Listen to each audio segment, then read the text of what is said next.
Now on WDRB News at 11:30. Shots fired on I-71. One man is dead. What police are saying about the search for the gunman. 3 people found dead within a couple of hours, only miles apart. We have 2 chances for snow over the next 36 hours. I'll let you know which parts of Kentucky and it can see some light accumulations. Death brought these 2 dogs together, how their new friendship makes them inseparable.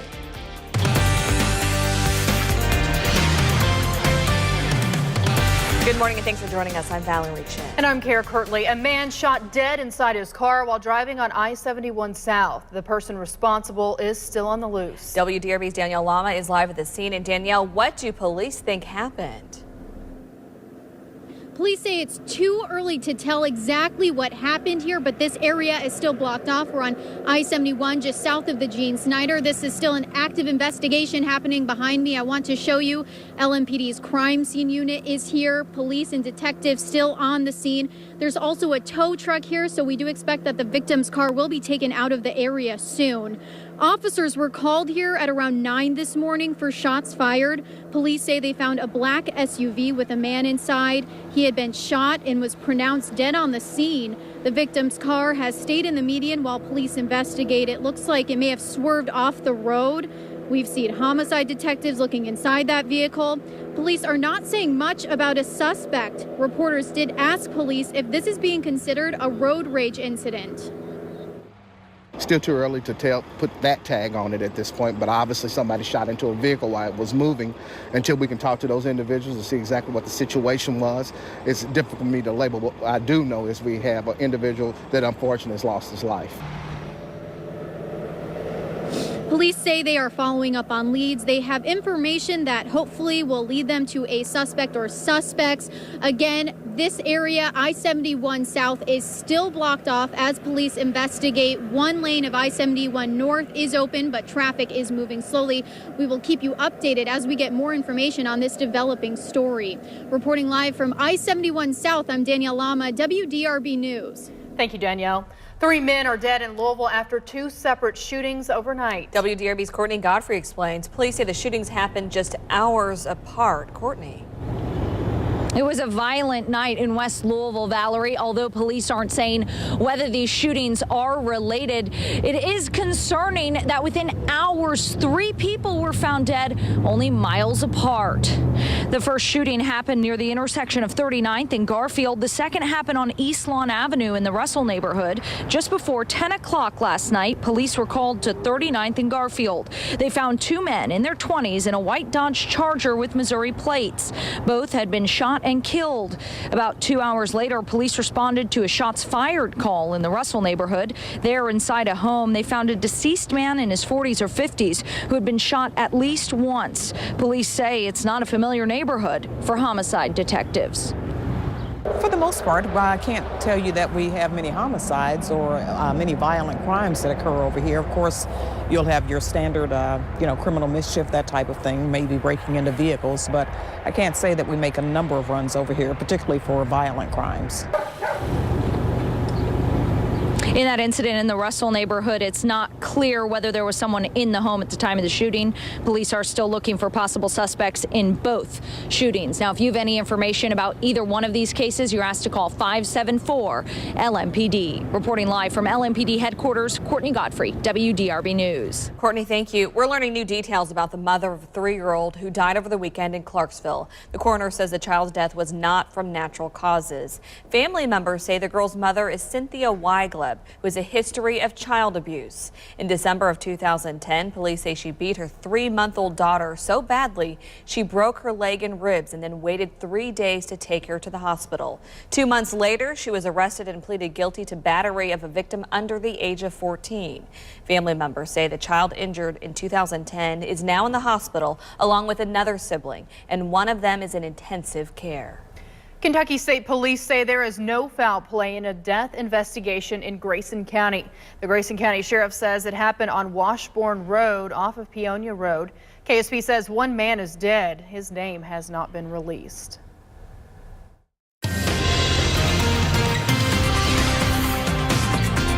The sun is out, helping to warm things up out there. But hold on, we just aren't done with the snow just yet. Rick DeLuca lets us know who could see snow showers and wind. Say it isn't so, Rick. Yeah, I know. Everyone's just like, I'm sick of it. No more of this snow chance. We do have two, as a matter of fact, over the next 36 hours. Nothing major, but something I do want to get you prepared for because some people might deal with some slick spots on the roads first thing tomorrow morning. Look outside right now.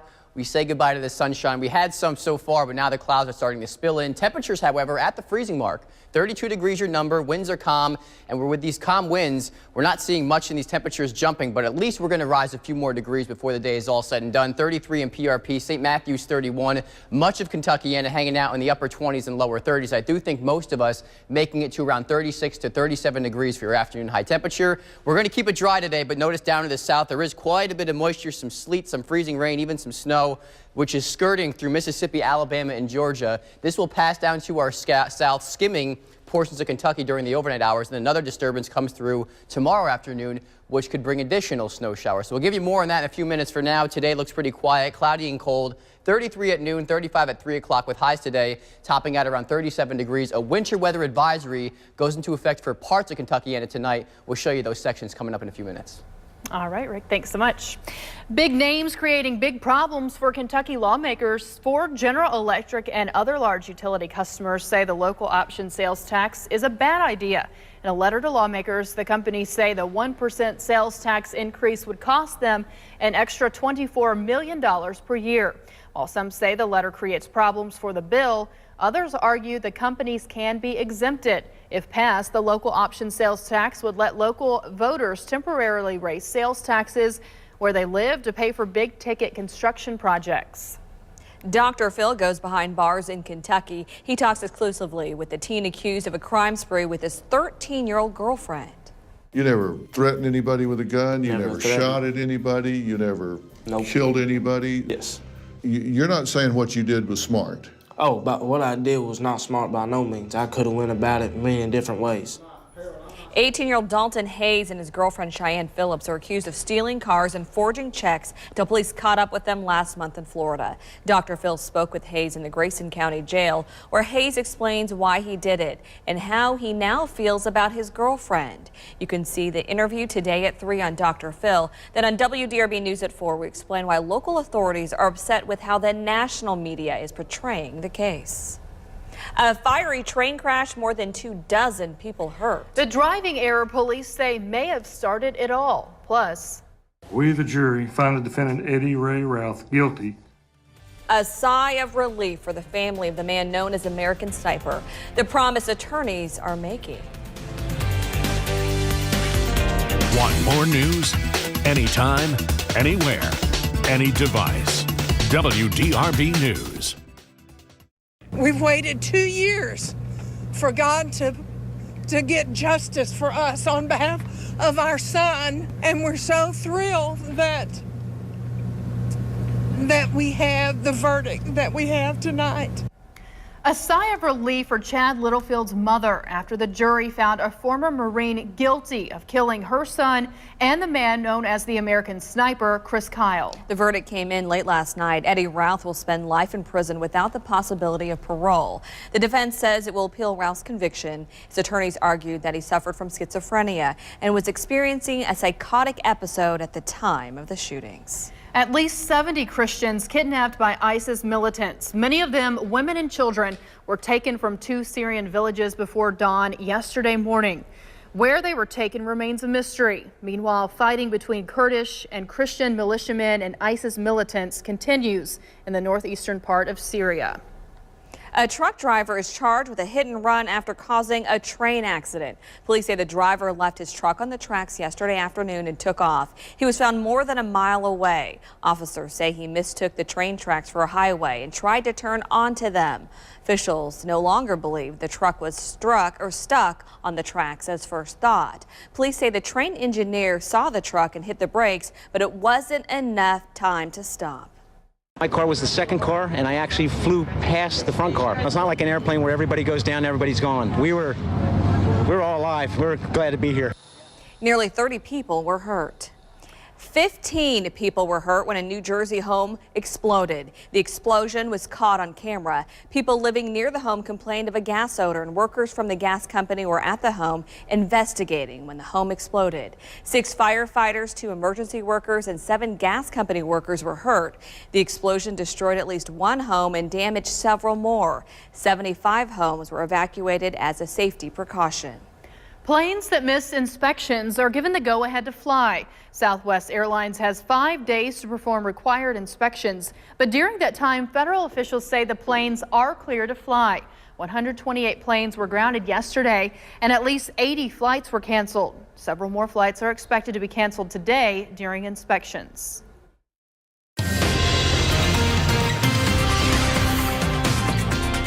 Keeping a very close eye on this storm system passing down to our south because it could mean some light snow for parts of the area. I'll let you know who might deal with some slick roads by tomorrow morning.